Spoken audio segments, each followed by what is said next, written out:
Assalamualaikum warahmatullahi wabarakatuh. Perkenalkan, nama saya Fitri Ayu Puspayama Satriani dari kelas B121 MGTA.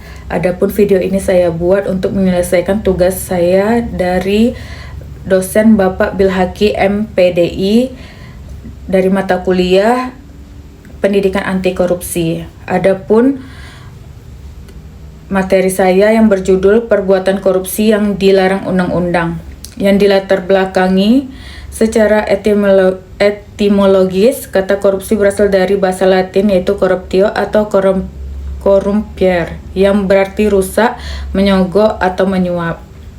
Korupsi diartikan sebagai penyelewengan atau penyalahgunaan uang negara untuk keuntungan pribadi atau orang lain. Rumusan masalah. 1. Apakah pengertian dari korupsi menurut undang-undang?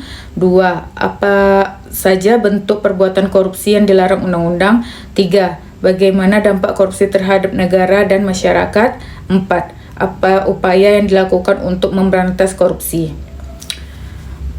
Pembahasan. Perbuatan korupsi merupakan salah satu isu yang krusial yang harus diselesaikan oleh bangsa Indonesia saat ini.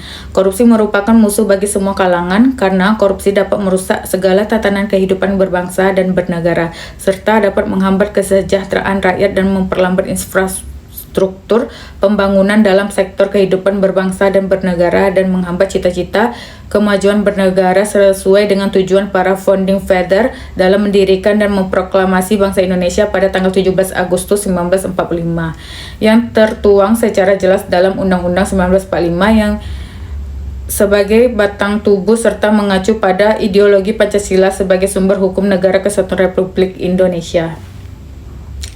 Upaya yang dilakukan untuk memberantas korupsi. 1. Dapat dilakukan dengan cara melalui pendidikan moral agama yang ditanamkan sejak dini pada setiap orang. 2. Meningkatkan kesadaran moral masyarakat untuk selalu menjaga perbuatannya. 3. Tidak bersikap apatis dan acuh tak acuh. 4. Membuka wawasan seluas-luasnya pemahaman tentang penyelenggaraan pemerintahan negara dan aspek-aspek lainnya. 5. Mampu memposisikan diri sebagai subjek pembangunan dan berperan aktif dalam setiap pembangunan keputusan untuk kepentingan masyarakat luas. 6. Meningkatkan kesadaran moral pada penjabat aparatur negara dan penegak hukum. Kesimpulan.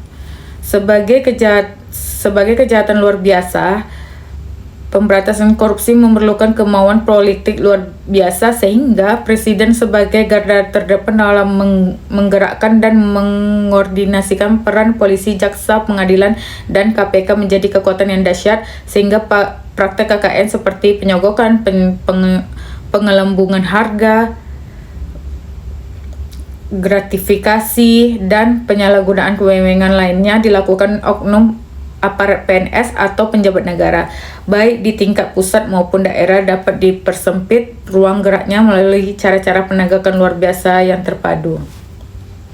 Baiklah, sekian penjelasan saya.